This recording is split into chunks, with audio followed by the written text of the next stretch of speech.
علیکم ورحمۃ اللہ وبرکاتہ۔ آج ہم ایک حدیث لائے ہیں مسند احمد اور صحیح بخاری سے، کہ اس میں یہ کہا جاتا ہے کہ اللہ کے رسول صلی اللہ علیہ وسلم نے یہ فرمایا کہ میری امت کا ایک گروہ ہمیشہ حق پر رہے گا، اور راوی اپنے الفاظ کو داخل کرتا ہے اس حدیث کے اندر اور کہتا ہے کہ اسے ایسا لگتا ہے، یعنی کہ اس کا گمان ہے یہ، یعنی کہ اسے امید ہے کہ وہ لوگ ملک شام کے ہوں گے، اہل شام ہوں گے، یعنی کہ شام میں رہنے والے لوگ۔ اس حدیث کی سند جو کہ مسند احمد میں ہے، یہ سند ہی ضعیف ہے، نمبر ایک۔ اور اس میں یہ الفاظ راوی کے ہیں، راوی کو امید کرتا ہے اس میں اس حوالے سے، اور پھر اس کا ضعف میں دکھا دیتا ہوں کہ کس کس نے اس کو ضعیف قرار دیا ہے۔ اب ہم چلتے ہیں صحیح بخاری کی طرف۔ اس میں حدیث کا نمبر ہے 3641۔ اس میں بھی یہی الفاظ ہیں آلموسٹ، کہ اللہ کے رسول صلی اللہ علیہ وسلم نے فرمایا کہ میری امت کا ایک گروہ ہمیشہ حق پر رہے گا، کوئی نقصان پہنچانے والا اسے نقصان نہیں پہنچا پائے گا، نہیں کر پائے گا۔ اور پھر وہ حدیث کے الفاظ آگے چلتے ہیں، اور اس میں یہ کہا جاتا ہے کہ حضرت معاذ بن جبل رضی اللہ تعالیٰ عنہ کے حوالے سے کہ انہوں نے فرمایا کہ وہ یہ کہتے ہیں کہ ان کے زمانے میں، یہ لفظ یاد رکھیے گا، ان کے زمانے میں یہ لوگ ملک شام یعنی کہ اہل شام ہوں گے، اور معاویہ بن سفیان نے ان کی اس رائے کو اپنے اوپر چسپا کرا کہ وہ ہم ہیں شام والے، جو معاذ بن جبل نے اپنے زمانے کے لوگوں کے لیے کہا ہے کہ ان کے زمانے میں اہل شام حق پر ہوں گے۔ اچھا، اب ہم چلتے ہیں اس کے آگے، کہ اس حدیث کے الفاظ صرف یہاں تک کہیں کہ امت کا ایک گروہ ہمیشہ حق پر رہے گا اور کوئی نقصان پہنچانے والا اسے نقصان نہیں پہنچا پائے گا، اور ملک شام کے حوالے سے جو الفاظ ہیں یہ راوی کے اپنے، یہ راوی کے اپنے الفاظ ہیں، اور اس کو تدلیس کہتے ہیں، اور یہ ایک بری قسم ہے کہ راوی اپنے الفاظ حدیث میں جوڑ دیتا ہے، راوی اپنے الفاظ حدیث میں جوڑ دیتا ہے۔ اب آپ آگے سے اب اس کی بات کو پکڑنے کی کوشش کریں کہ یہ اصل میں گڑبڑ کیا ہے۔ کہیں کی اینٹ کہیں کا روڑا لگایا اور معاویہ بن سفیان کے فیور میں چیزوں کو داخل کرنا شروع کر دیا، جبکہ یہ فٹ ہی نہیں بیٹھ رہا اصول میں۔ حدیث میں الفاظ زیادہ، ایک حدیث ہی ضعیف، اور راوی اپنے الفاظ داخل کر رہا ہے، تدلیس کر رہا ہے حدیث کے اندر۔ اور اب تدلیس کیسے پکڑی جا رہی ہے وہ آپ دیکھیں، وہ ہے اصل میں امپورٹنٹ چیز۔ وہ یہ ہے کہ حضرت معاذ بن جبل جو تھے، یہ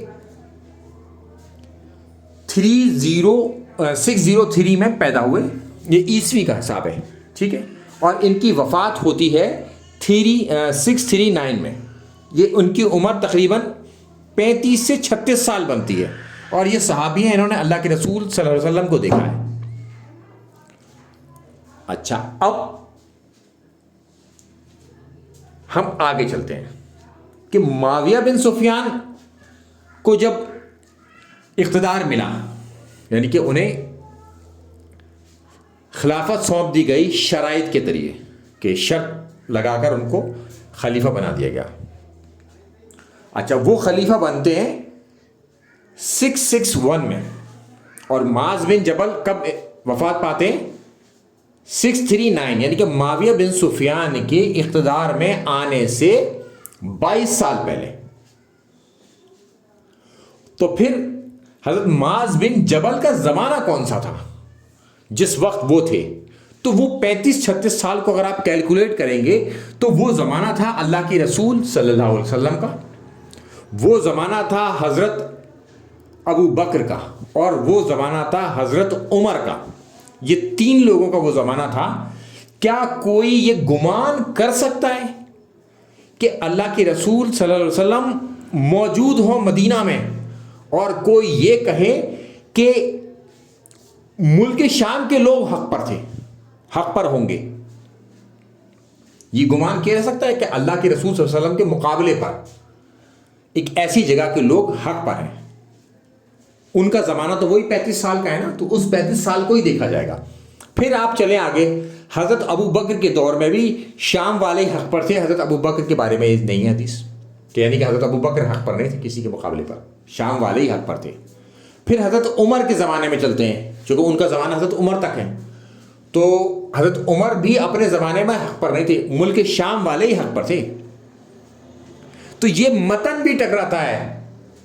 اور معاذ بن جبل تو وفات پا چکے معاویہ بن سفیان کے اقتدار میں آنے سے 22 سال پہلے, اور وہ اپنے زمانے کی بات کر رہے ہیں, اور معاویہ بن سفیان نے اس زمانے کو بھی اپنے اوپر ڈال لیا. اور یہ بات بھی فٹن نہیں بیٹھتی, اصول پر بھی, اس کے متن میں بھی گڑبڑ ہے. کیا اللہ کے رسول صلی اللہ علیہ وسلم کی موجودگی میں وہ حق پر نہ ہو کے بلکہ دوسرے لوگ حق پر ہوں گے؟ حضرت ابو بکر کی موجودگی میں دوسرے لوگ حق پر تھے. حضرت عمر کی موجودگی میں ملک شام والے حق پر تھے, نہ کہ مدینے والے. یعنی کہ اللہ کے رسول صلی اللہ علیہ وسلم کے خلیفۃ الرسول حضرت ابو بکر, حضرت عمر, ان کے مقابلے پر شام والے حق پر تھے. یہ اس کے متن کی کمی ہے, اور یہ تدلیس ہے. یہ حدیث میں اضافی الفاظ ہیں, اور اس کے حوالے سے جتنی بھی چیزیں ہیں میں اس ڈسکرپشن باکس کے اندر لگا دوں گا. تمام چیزیں اس کے حوالے سے جتنی بھی حدیثیں آئیں گی اس کے کانٹیکسٹ کے اعتبار سے بھی. تو آپ یہ سمجھ لیں کہ ایک شخص موجود ہی نہیں ہے اور اس کی بات, اس کے نظریے کو پیش کیا جا رہا ہے اپنے اوپر, وہ بھی 22 سال کے بعد, اور اس کے نظریہ بھی فٹ نہیں بیٹھ رہا. چونکہ وہ جس وقت موجود تھا وہ تو اللہ کے رسول صلی اللہ علیہ وسلم کا دور تھا, وہ تو حضرت ابو بکر کا دور تھا, وہ تو حضرت عمر کا دور تھا. یہ الفاظ اضافی ہیں, اگر کوئی اضافی بھی نہ مانے تب بھی یہ متن ٹھیک نہیں. السلام علیکم ورحمۃ اللہ وبرکاتہ.